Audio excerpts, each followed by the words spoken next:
importante debate, mas eu quero dizer que, por óbvio, isso é uma das ações tirada no parlamento, como eu expliquei antes. Nós estava conversando com o vereador Lucas Dil, veio conversar comigo, o Rafael Bueno também.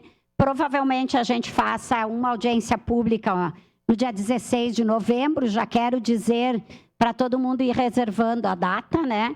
Já coloquei no grupo da frente. Estamos ainda para definir, né, algumas coisas, mas em princípio será nesse dia. E quero dizer que sim, essa luta é fundamental e a implantação de uma universidade é fundamental.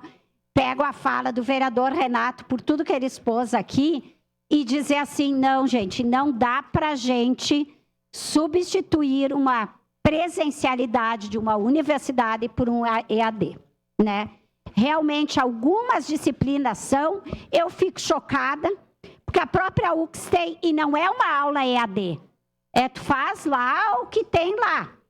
Isso o ensino vai ficar ruim, nós vamos receber, inclusive, as licenciaturas, que aumentou muito, e o MEC não tem regulamentado esses cursos, é uma preocupação.